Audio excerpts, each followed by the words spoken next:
Ladies and gentlemen, what you gonna do, brother? Oh yeah! Woo! What? If you smell what the rock.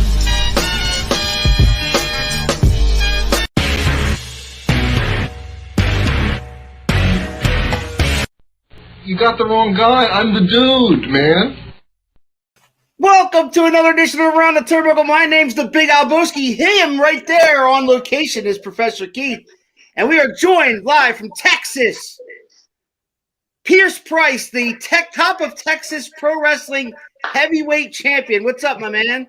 What you know, brothers? I appreciate y'all having me on. Oh, absolutely. You know, Keith, I don't know if you're aware of this, but Dorian Robinson was going to come on here, right? We had him on before, and this was supposed to be a part 2 of Dorian Robinson. We love Dorian. We had a great time with him, but he graciously allowed the champ here to come on tonight and tell his story. What do you think?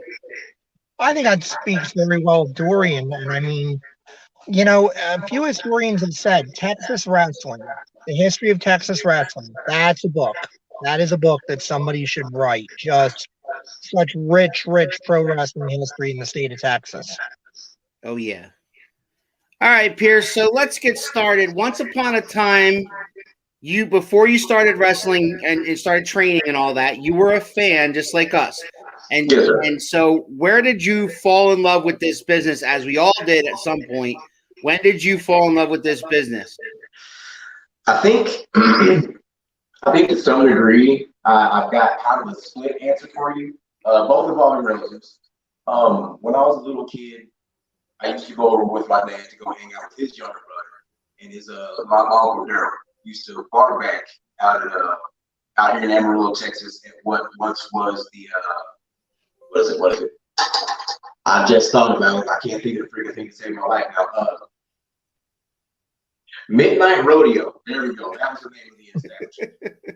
And when WWE would come through Amarillo and they do these spot shows, they'd go out and they'd hit the rodeo. And the favorite stories that he would tell me when I was like 7, 8 was about these cowboys getting all gussied up and in their emotions and whatnot, and want to challenge these wrestlers, these behemoths, but specifically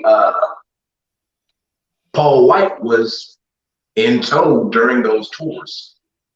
I remember sitting there, my uncle told me this wee little fellow ran up on Big Show and was just chopped him dead spread. Didn't introduce himself, didn't say hi, my name is, just chopped this big old ultra man in the chest.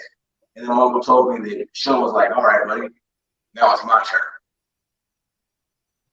Yeah, I guess just like memories like that, being able to share them with my family members and enjoy them are really what drew me towards this.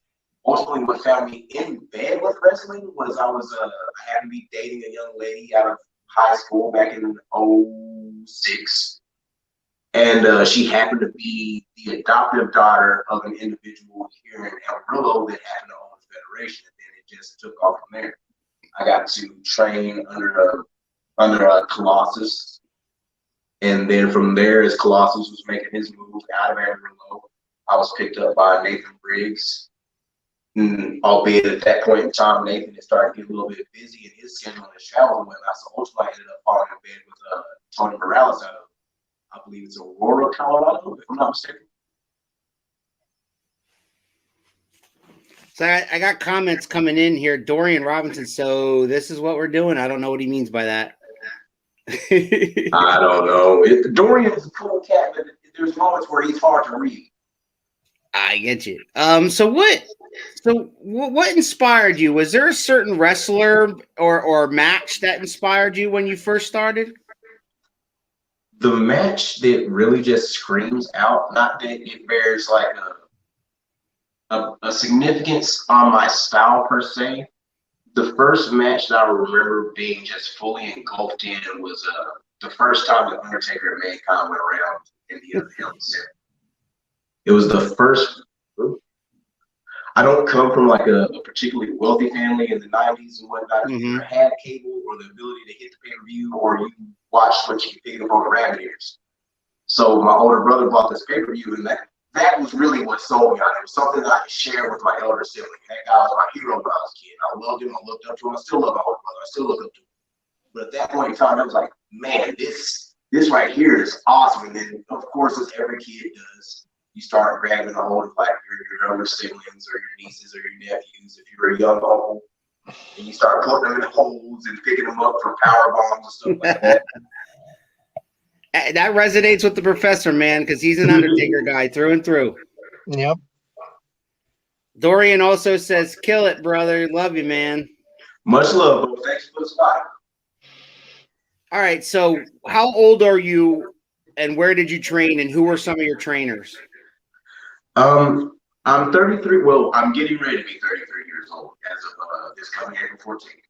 Okay. I was able to start my training in about 2006 under the tutelage of Colossus the Gladiator, which then transferred me over to Nathan Briggs. God bless him. I love him very much. Wise man. And then ultimately I ended up falling in with Tony Morales, and then graduated about 08 and then commenced from there and rolling into things. So tell us about that first match. Were you nervous? Were you excited, or both? I thought I was going to get out there and stink out the whole house. Something that has been a hindrance for me is I believe that I'm fully capable, without a doubt, of getting out there in front of people and doing what is necessary to get over whatever it is that we're trying to get over. What has killed me is my lack of believing in myself.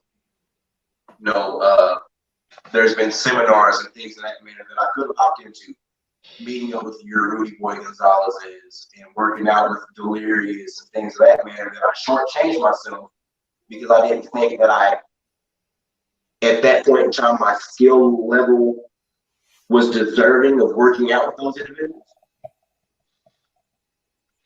Gotcha. Well, I mean, we've had Rudy on, and I can tell you from experience, Rudy he'll teach you things without even meaning to. Rudy loves to talk. Rudy loves to teach. He's smooth as a seal. Mm-hmm. Absolutely. All right. Who was that first match against? First match, I can't remember who it was against, but I remember being teamed up with Donnie Pepper Cricket. We're going out there. I got told, hey, young buck, it's a tag match. Go out there, do what the old guys tell you to, pop your freaking finish, take it home. I remember what made me, I guess, a bit extra nervous was one of the gentlemen that was a part of the opposing tag team. I guess he had a rough luck with greens or whatever the case may have been, but he let it be known. I was like, dude, I am not looking forward to this match. Working some effing green. I was like, okay, cool. Now I could have allowed that to go one of two ways. I could allow it to maybe even more so nervous, or I could get out there and prove them wrong. And if recollection serves me well, the gentleman offered me an apology post-match. Marcus Johnston chimes in. What's up, champ? How you living, baby? Now you're the champion. You're the heavyweight champion. Now, do they try to call it a world champion in your promotion, or are you just a heavyweight champion? I'm just the heavyweight champion per my area. Yep, it says top of Texas pro wrestling heavyweight champion. Yes, sir. Yeah, because I mean, I don't know about you, but for me, sometimes that's a pet peeve. And I mean, I don't mean to disparage any promotions or anybody that works in it, but I just feel like there are some companies out there that when they try to say that they have a world heavyweight title and their area is maybe like 4 or 5 towns, it's like, yeah, why are we trying to say it's a world title, guys? Like, I get it, it's all work, and I get it's all work and everything like that, but like I always say, you don't go watch Die Hard, get to the end of Die Hard, and Bruce Willis and Alan Rickman are shaking hands and doing a dance number and going, oh, it's all bullshit. And I just feel like if you're gonna be this, little promotion that's got like 5 towns, and you're gonna try to tell me our champion's the world champion, like, no, he's not. You're rubbing it in my face that what I'm watching is not something I should take seriously. Kayfabe may be dead, but taking it You can't seriously BS a BSer. with respect. Yeah, exactly. I I'm actually glad to hear really your promotion appreciate kind of that feels from the you. way I feel and is like, yeah, we have the heavyweight champion. We don't have the world champion. Yeah. Now, would I love to be a world champion? But we haven't hit that milestone yet. All right, so I watched some of your matches today on YouTube from the past couple of years. Where do you get your move set from? Do you take it from about several different guys? There's so many guys that I really just love to watch. I had an issue being a big guy. I'm about 288 right now. Yeah. I'm working on getting cut because we're trying to get things in line where we're being, presentable for television. So being this big guy for the last 13 years, I'm a little fluffy, but I didn't want to be grounded. So I looked at guys like Rex Reed out in the DFW area. I love Rex Reed. He's an exceptionally wonderful, kind-hearted individual that will teach you anything from the crack of dawn to the sun sets. And I got to see him go to IWGP and do all that jazz, but he didn't adhere to the cut and stone, big guy. You do body slams, maybe a choke slam here and there, and then the rest of that's just punching and kicking and you brunt, and then you take it home, baby, and wrap it up. I got to see guys like him, Samoa Joe. I think Mike Knox was a big favorite of mine when he was on SmackDown. Yeah. Seeing all these big, massive bodies just throwing themselves around like they were cruiserweights really inspired me to really kind of just change up the dynamic. You worked on a finisher then. What do you call it? The current finisher right now, I will give dues where I will honor is things necessary to be honored and whatnot. I am totally taking things from Delirious' perspective. I'm using his shadows over hill, and I'm calling it gravity. I'm 288 pounds. So you get hit with that gravity, chances are you're not getting back up. Yeah, it's awesome. Tell us about the championship match when you first won the Top of Texas heavyweight championship. It was about this time last year. I say right on the backside of February was when I first won the Top of Texas heavyweight. Right before COVID got really crazy. Before I put the kibosh on everything. Right. Going into it, we had God, I think I had taken like 6 months off. The guy that I was challenging for the title had somehow or another, via nefarious means, purchased my contract from the powers that be, and he held it over me until I commenced to poke and prod, and then we finally got ourselves into a cage match, which coincidentally, April 3rd here in Amarillo, I'll be yet another cage match in defense of that title. Cool. So we built this up. Now, I guess I'm excited. So I'm kind of skipping around a little bit. The individual whom which I won my Top of Texas heavyweight title from is one of my trainees. Okay. He had gone about this whole tirade. He was feeling himself. He didn't have no stake on it, and everybody couldn't tell him that he did. So we went out there, and I was like, you know what? If, for whatever means, you beat me in this cage, I'll give it up. I've been ready to retire. My body hurts. I've got 4 kids. They need some direction. Probably bounce around a little bit more. So if you beat me, I'll give up the ghost. But if I can pin you, I want that title. And per our area, we made a little bit of history there. I can't give you the numbers off the top of my head, but there have not been very many African American Top of Texas heavyweight champions. And I'm proud to be the second thereof. Or one of the two, should I PC it up. There we go. Right. Yeah, and that's important. I mean, that in Texas, I mean, that's very important. And where do you see yourself going with your professional wrestling career? Because a lot of guys are goal driven to, it's AEW, WWE or bust, or they're just happy, wrestling all over the country. Where do you see Pierce Price going?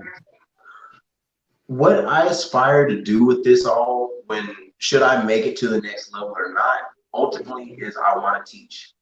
There's been several years after, the Funks gave the territory over to the Young Bloods, and it essentially kind of kiboshed when Vinnie Mac blew the whistle on everything. Amarillo hasn't been seen in the best of lights in the wrestling community.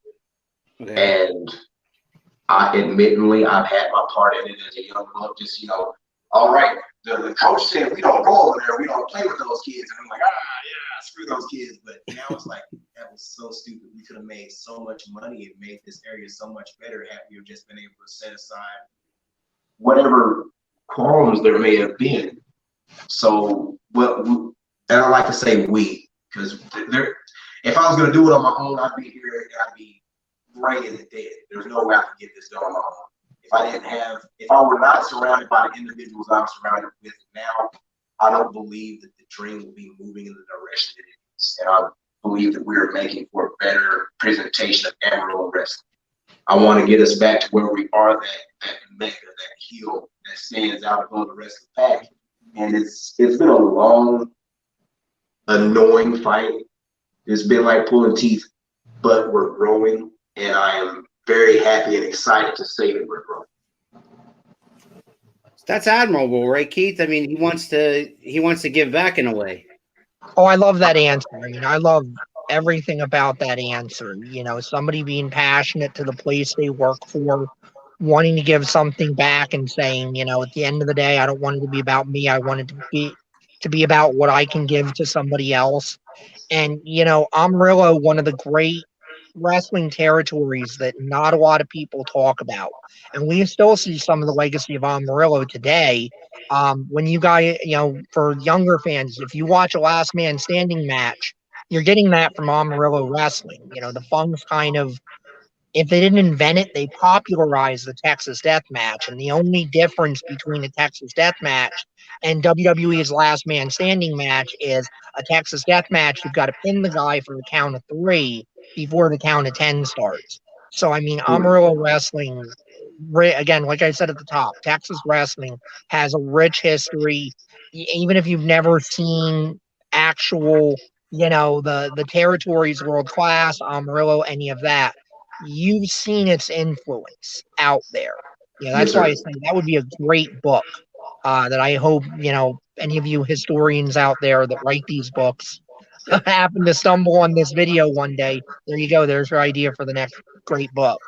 But yeah, I love everything about that answer. It speaks so well to you as a human being. Thank you. Pierce, I asked this question to everybody that we have on. You've been wrestling a while now. You are the champion and all that stuff. But is there a match that you can take us through where when you went back behind that curtain, you're like, wow, they got their money's worth. Like, we had such great chemistry. It just went so well. You don't know if you're ever going to top it. You have a match like that you can talk about? I'm going to try my best to refrain from actually name dropping. There's, whatever miscellaneous heat out there. Right. One of my elder brothers I used to love to get in the ring with, and I like to refer everybody respectfully, elder brother, younger brother, so on and so on. One of my elder brothers I used to love to get out of the ring and mix it up with, because we might hammer out the finish if we hammered out the finish, but we'd go out there and we'd roll around, and it was like watching a concert celloist play their cello and they get lost in their fretting and whatnot. It was organic. Nothing at any point in time felt as though either one of us were jeopardizing our health or trying to sell some sort of baloney. Right. And those matches were probably, I say matches because we used to go out there and we traded it. For a while there, the gentleman of which I'm referencing, he and I came from a rival company, opposition to who I'm working for now. At that point in time, we were the hardcore fit. We did all the ultra violence, light tubes, barbed wire, you name it. We were doing it in excess. And the idea that we were able to go out and do that level of stupid, as a lot of my older brothers would tell me, stupid as crap. And I look back at it and it was like, man, I probably should have like accidentally bled out a couple of times, but hey, I'm still here. It was just so organic and it got the fans so engaged. It was just right there in your face. It was just something that I can't. If I could go back and recap everything we did, I'd probably be lying to you. I'd be spitting all sorts of booty chatter right now. So in the end, when you're done wrestling and you become a trainer, it sounds like that's where you're heading down the road. Yes, sir. Be a trainer right now. If there's wrestlers, and a lot of wrestlers, young wrestlers, watch our show. We've made a lot of friends locally, and people are spreading the word that we're a place to come and tell your story. So if you had advice for that young green guy who's been in the business for 6 months to a year, what advice would you give that person? Believe in yourself as much as you believe in everybody else. This hustle will wear you down. You'll see days where you go home and you sit in your shower or whatever dark recesses of your room and you don't think that it's worth it, and it will drive you freaking mad and it'll make you cry at the drop of a pin. If this is something that you want, that you really, really, really, truly think that you can contribute something to, give it everything. In that same light, those of you guys that want to contribute, you don't have to step between the ropes. Something that like a lot of guys had a bug up their butt about a few years ago is it was not very openly perceived that there's a place for everybody. You get with the program, you get those ropes and take your bump, or you don't. And it is so frustrating to have a mindset like that, because we've passed by so many individuals that could have contributed this, that, the other, being someone that's handy with their right skills, loves to cut an interview, someone can give you that newsroom kind of a vibe. We've passed those guys off because they couldn't do it for them. Silly. Don't let yourself be easily deterred. Don't grow complacent. Don't let yourself grow stagnant and just stay in the area that you're in. I'm guilty of it. I've been a consistent worker for 13 years. The large majority of those 13 years, I didn't travel. I didn't get out and hit the roads like I was supposed to. And a lot of that is back towards that lack of faith in myself and my capabilities of getting there and doing the job the way that I was taught to do the freaking job.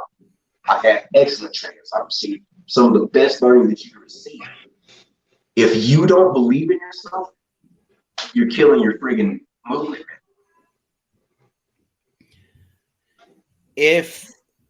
So we always do a segment whenever we have somebody on. If you could wrestle, if Pierce Price could wrestle anybody, living, dead, still wrestles, doesn't still wrestle, any wrestler that's ever stepped into those ropes, if you could book yourself in that dream match scenario, who would that be against and why? 100% Macho Man. Now you mean Alan Bob. Yeah. I don't care who you are. Something that's been super awesome about where we've been able to go here in Top of Texas here lately is I'm being permitted to be the baby in the building again. Okay, so bad phrasing. I'm allowed to be the kid in the locker room again. Right. I've got these, I like to call them my OGs. Pretty much let me know, hey, bro, all that stuff all the little bros is doing, all that high-flying, zippy-dippy stuff, you don't have to do that. We can go out there and hang. We can grab a hold of this headlock, work the heck out of that son of a gun for about 7-8 minutes, get the friggin' fans all riled up, and boom, that's how we leave. I had the pleasure of working with Slam Shady. I loved I seen love part of that match. I Slam seen part of Shady. that match earlier today. Oh my God. So satisfied with that match. Yeah. The only other person I think I could really top working with Slam or put on the same pace would be working Big and Bad Blade out of Kansas Mm-hmm. and being able to step in the ring with Rodney Mack. Keith, I love that name, Slam Shady. I was like, I love that name, man. That's awesome. The first time I ever heard it was like, we got this young man in Amarillo. His name is Draven Reeves. Really kind of scrawny, light build. I was like, Slam Shady. I wonder if I'm gonna fight a guy like young Draven. And no, Slam is thick with 3 C's.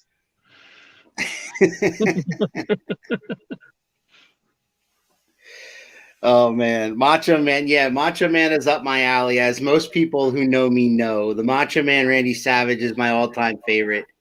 When I was a kid, I used to root for the heels, and he came in at a time when he won the Intercontinental title.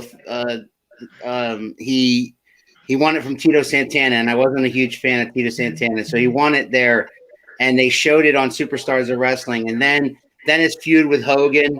You know, as big of a Hulkamaniac as I was when I was a kid, when he started feuding with Hogan, you damn sure I was rooting for the Macho Man, believe me. Right. But yeah, you said Macho Man, and I'm thinking to myself now with some of your matches fresh in my head, and then I'm thinking about you in there with the Macho Man. I mean, you guys can make some magic.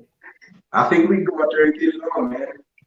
I loved just the energy. Like, that's something that, and not to knock the guys that are out there banging their spots out. If you've got the mental capacity to remember all that jazz, go out there and you'll be great at it, boo. I've been dropped on my head, smacked in the face with steel bottom keyboards, so my memory is not too terribly long.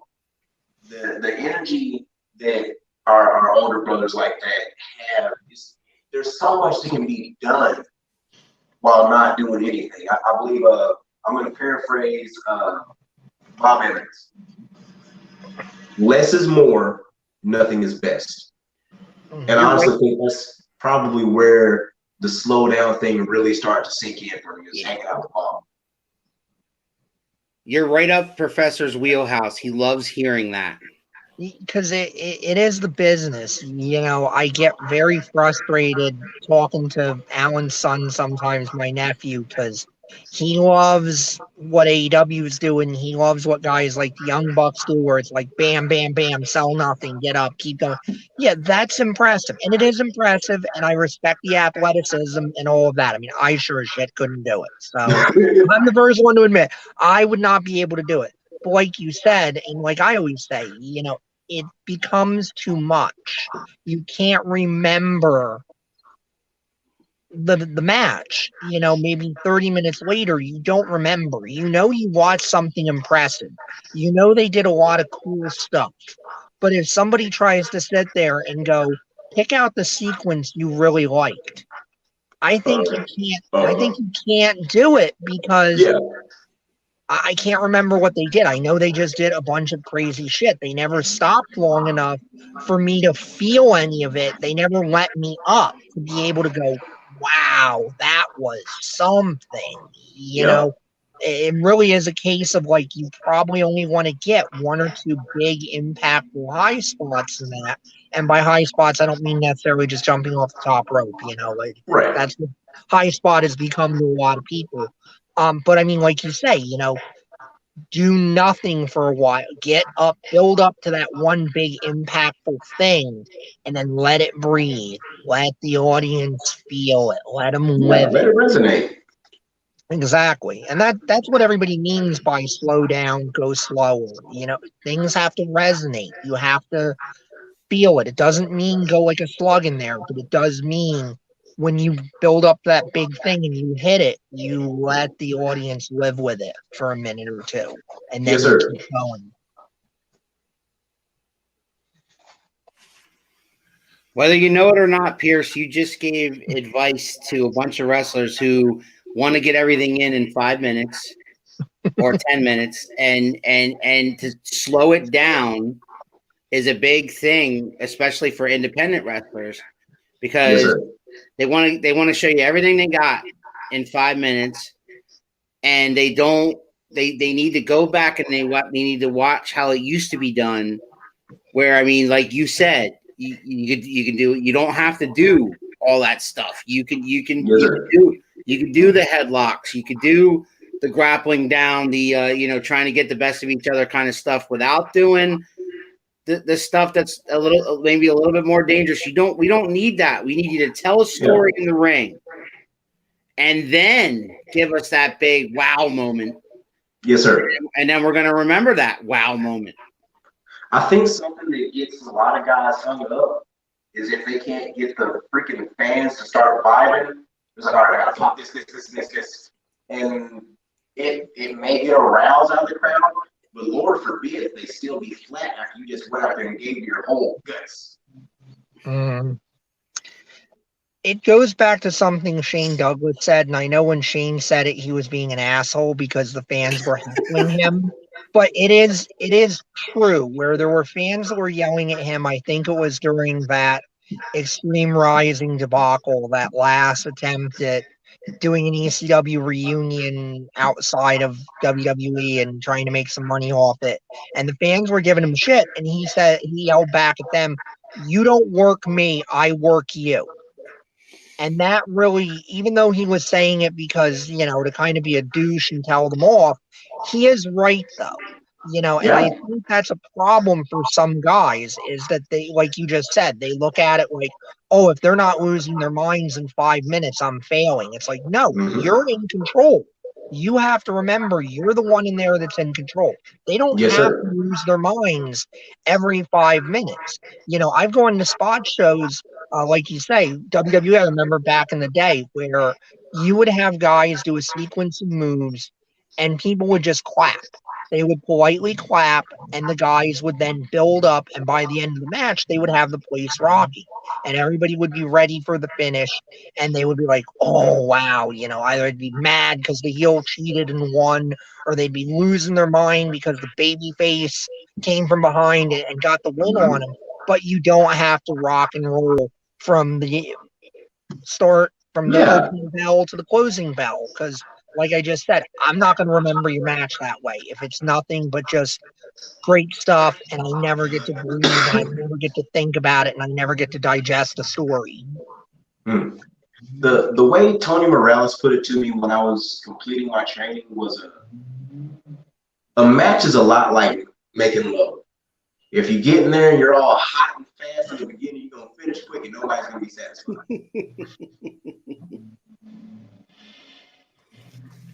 Well, It's it is a true story. I never heard it quite put that way, but all right, we'll take it.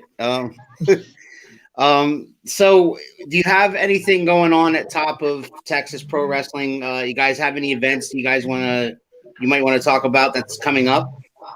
Well, let's see. This is our off week. Next week, we haven't really gotten too many announcements dropped yet that I'm allowed to really just blow out there. But April 3rd, we will be having our cage match. I'll be facing off against a gentleman by the name of Joseph Norris, also known as Phoenix. He's been giving me guff here lately because I've become a lot happier in my life. Once upon a time, I very much was a hard-nosed, smash-mouth kind of guy. Now I'm very much more family-oriented. I've got 4 freaking kids. So I'm with you. I guess I don't know if Joe's just in a bad way. I don't know if he's where he wants to be. He's ticked off because I'm shaking hands and kissing babies. They're like, don't fake the funk, bro. We can still get ugly real quick. Now, has Pierce Price always been a face? Not always. The large majority of my time spent here in Amarillo, yes. Outside of Amarillo, not so much. There is a wonderful promotion south of Amarillo out in Lubbock, Texas called Square Circle Pro. Out there, I was part of we were essentially the Black Horsemen. We called ourselves the Ebony Horsemen. It was a group comprised of Justin Taylor, Daniel King, Reggie Lincoln, and myself. And we get, it was so calm. Just going out there and slyly linking ourselves to the ring and dumping whoever would have to be so unfortunate to be in there, be it miscellaneous grain sacrifice, or if we were trying to get some real good heat, we'd go out there and work over the big baby, of course. And then out in Kansas, working for Billy Simmons for XWE, the KWA out that way. We were, Daniel King and myself were comprised of the Knockout Kings out that way. And essentially the same shit, just less numbers. So do you enjoy being the heel or being the face more? For storytelling purposes, I enjoy being the heel. Yeah. I can dictate things. If my baby partner's doing me a solid and feeding me my body parts or whatever it is, roll next for the ropes, baby. Let me grab a hold. Let me be easy on you. We ain't got to go a million miles an hour. Let me work this one little joint and you take care of it. Now, work rate wise, I worked the hell out of Baby Girl. That was so cake. Like being paired up with Rodney Mack here a couple of weeks ago. He was like, "What do you want to do?" I was like, "Bro, to be real with you, I'm really just kind of leaning on you. I'm a great listener. If there's something that you're not cool with, I swear to God, I'm gonna throw it. If you want to go out here and chain wrestle for the entire match, I'm cool with that. You let me know where we're drinking water at, and I'll drink it." I completely forgot where I was going for a second. Going out there and being able to be baby in peril and being led by a seasoned, wise elder is probably the easiest, cakiest thing you could do in your whole career. That's why I love working Slam so much. We didn't discuss anything during that match. We didn't discuss anything during. We didn't discuss anything before. And we went out there and gave the fans a very organic, surreal engagement. And that's something that I ticked one guy off. Several years ago, I ticked another individual off. A younger gentleman, a green, if you will, didn't have an appreciation for that particular work style. So we were supposed to have taken it home off of X, Y, and Z, and we ended up taking it home off of the Schoolboy because I guess he was just done. He was just done with it. Keith, you look like you want to. I didn't mean. I think I cut you off before. Did you want to ask him something? Yeah, I wanted to ask a little bit about, being a babyface champion and you're a bigger guy. So I imagine the formula for that is kind of similar to like a Bruno Sammartino or something like that, where they find monsters to kind of build up and feed to you. Yes, sir. Do you see that as almost like a unique challenge of having to be in these situations to continue to be baby in peril to kind of do this formula, which is a formula that works and it's kind of necessary because, like you said, you're a baby face, you have to be in peril. For you to be in peril, your audience has to believe your opponent can beat you. Being bigger, they've got to be bigger. Do you find that's a bit of a challenge to go out there every night to kind of do this and make it new, make it fresh? Do you enjoy that, or? I enjoy it, but I fully understand that at some point in time, the bubble's got to pop. Right. Let's see, I've had this championship since February 25th, I believe. I think we can still ride it out in good ways if we work it in a very smart way. Mm-hmm. But I'm also kind of ready for the other shoe to fall because as every old school booker has ever told me, the money's in the chase.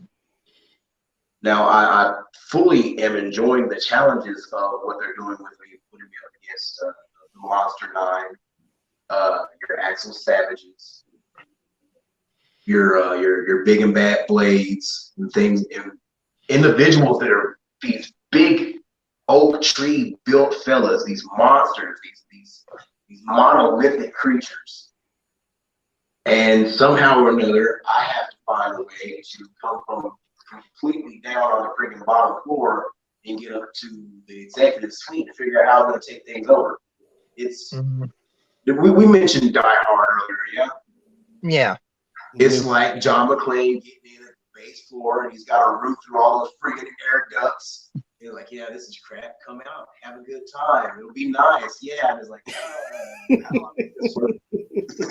And I like the challenge because it not only proves that I can get it done, but it proves almost without a doubt that I can go out there and perform in whatever circumstances that you throw me into.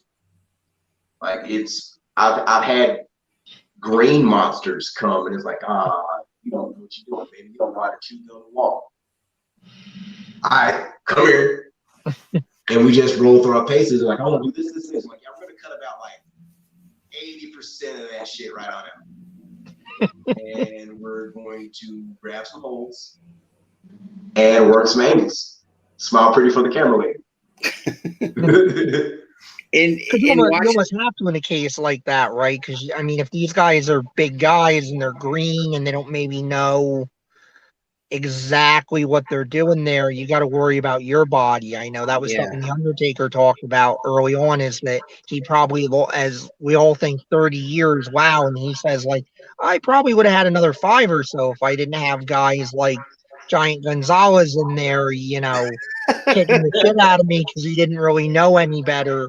I mean, I know Arn Anderson talked about that too, where he had a couple matches with him in WCW and he was very, very green and very stiff. And there was a point where Arn had to kind of just, you know, fucking smack him and be like, you know, dude, I don't know who pissed you off, but it wasn't me. And goddamn, stop.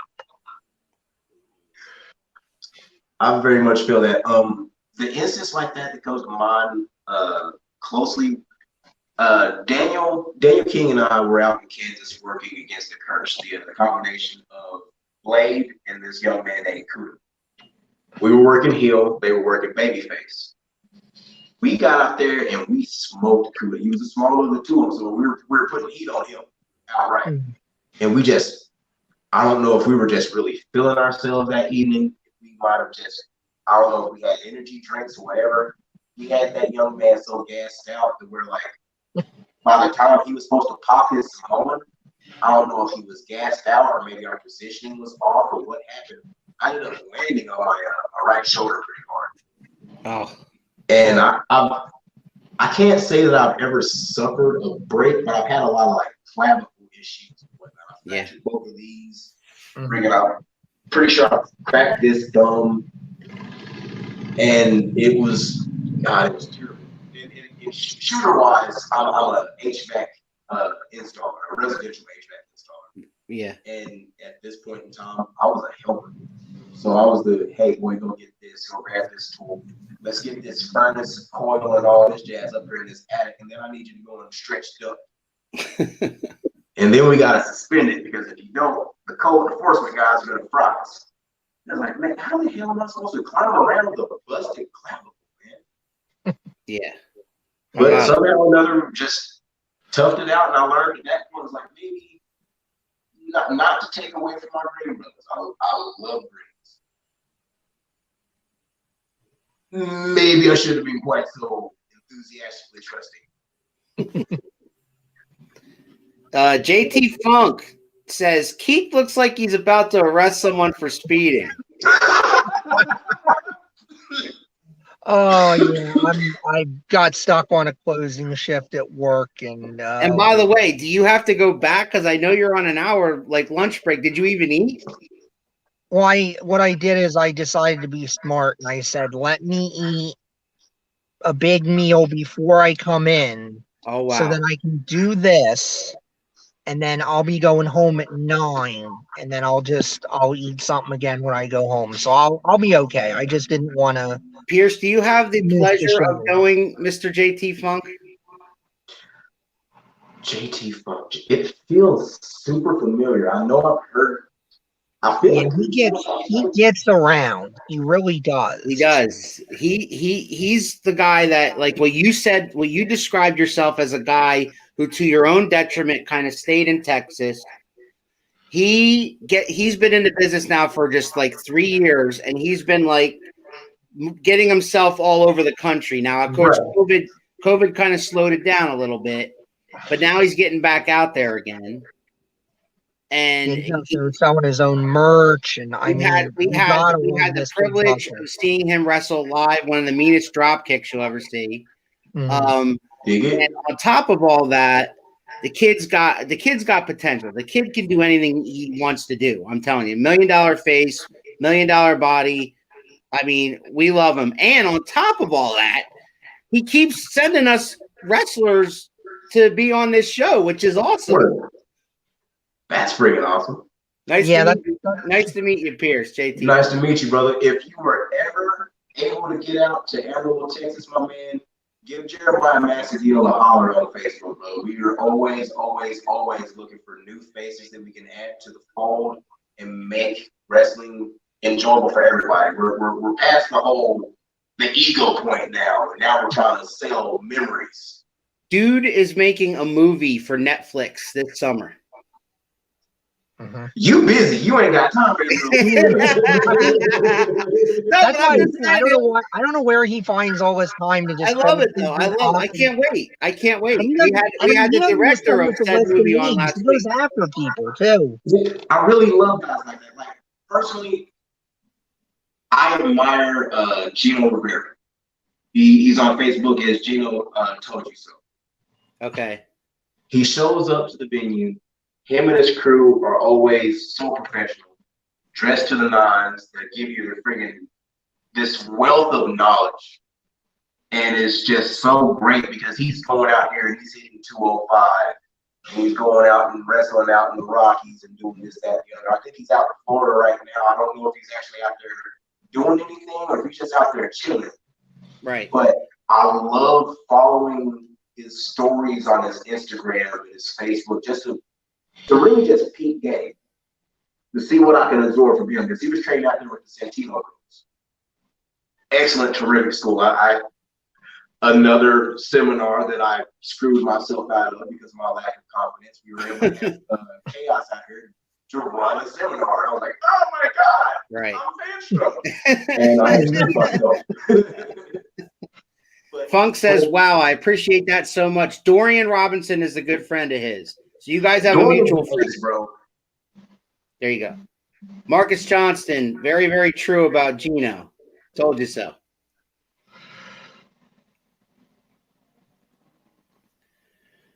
Oh man, yeah, Funk is amazing. Marcus, we had Marcus on. We had JT. JT Funk just keeps sending us guys, and that's how we got to meet Dorian Robinson. And through Dorian Robinson, that's how we got to meet you.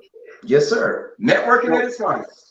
Yeah, so what Keith and I have done here is, and what we're trying to do is become a place we want a reputation of a place where guys who want to get the word out or who want to tell their story, one or the other, to come on here. And then all we ask for in return is if you know somebody that would love to do this and come on and tell their story, send them our way.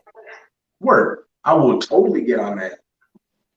And we appreciate it because I mean we're fans. We just want good wrestling, and we want to show the positive of wrestling. And we're excited because with certain restrictions being lifted, we're going to have live professional wrestling here in Pennsylvania this month, and Keith and I are going to that. Yeah, that's actually that's next week. Support your locals. We always say that too. Support your locals. Yep. Get out there, buy those tickets, buy those merchandise. Whatever, support your locals, keep them in business, because without these guys, this business dies. Mm-hmm. I can't say that enough. The way it's running right now, if it weren't, and I can't contribute solely. However, I feel as though right now in the era that we're in, if it weren't for the indies right now, we wouldn't have our top tier talents on your WWEs and your AEW platforms and ROH and TNA and all those guys. We don't just hatch. We're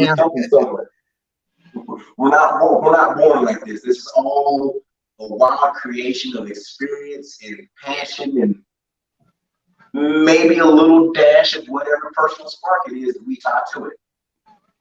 And they work hard. They work hard to put on a show for you guys, and that's what I respect most about all of you guys is you put your body on the line all the time for my entertainment.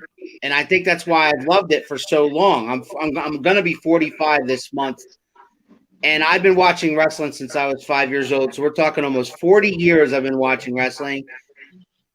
One last question before we get you out of here. How much do you pay attention to the current WWE, AEW product or anything like that, Ring of Honor or Impact or anything like that?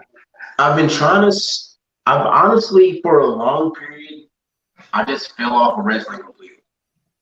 Yeah. After that pain, the 30 bell salute that Vince got when he got blown up in that freaking limo. After that, for a long period of time, I was very just done with wrestling. That was also the day Benoit. Yeah, and at the same time, that was. Yeah, I'm not a very superstitious person, but as much hell as it may bring me, I wholeheartedly feel as though had we foregone that faux salute, perhaps God willing, on some twist of fate, we would still have people here that are not here.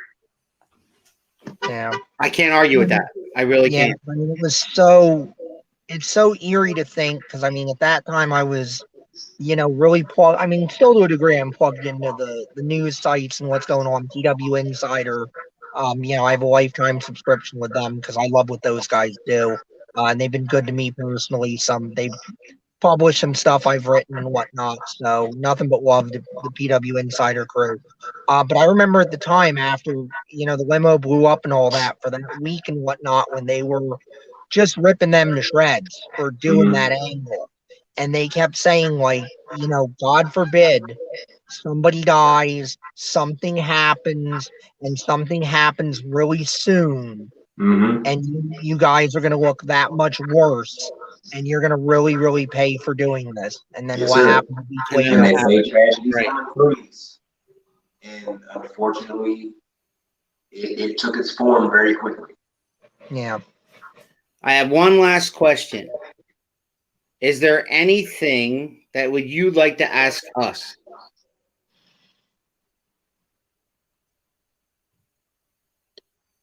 What would you, for a guy that's of a mindset that I'm in, that I've built myself around wanting to teach and give back, how would you guys see that I further that particular avenue?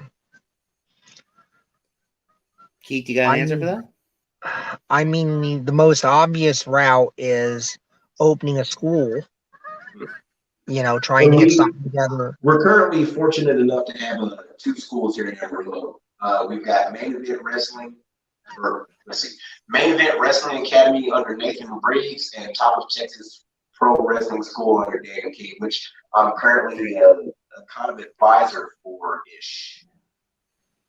So, I mean, have you thought about maybe even now going from advisor to, hey, when I've got, I could carve out some time and maybe start actually hands-on training? I've thought about it. The scheduling has been so crummy. Yeah. I think that when you get to a point where the end is near as far as a performer goes, I think then you start to really seriously think whether or not you're going to even open your own school or coexist with a school and just become one of their head trainers, so to speak, so that, you can give all this knowledge that you've gained over the past 10, 15 years, to these guys and kind of in a way with the mindset of I'm going to do what I got to do to help the future of this business. And I mean, the sky's the limit for you, I think, is from what I've seen. I appreciate that, bro. Thank you. You can do anything. You can do anything you want. As long as you believe in it. That's it. Believe in yourself. I think you believe in yourself. I think so. With that in mind, just meeting you today, I can see a guy who, whatever he wants to do, he'll do.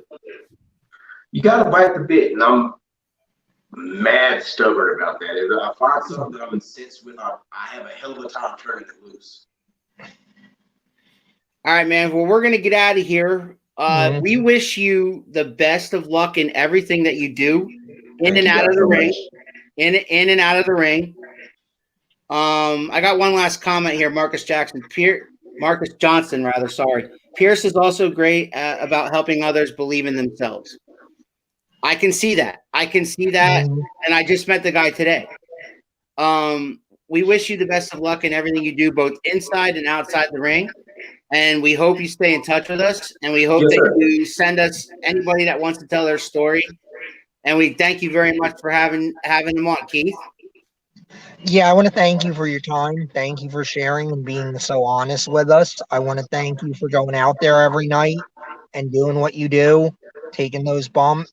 You're doing it for our entertainment, and I can't say thank you enough, for going out there and doing that and for gracing us with your time and your story. Thank you guys so much for the praise, and thank you, Dorian, for helping me get in here, man. Hey, don't go anywhere when we go off live, okay? Yeah.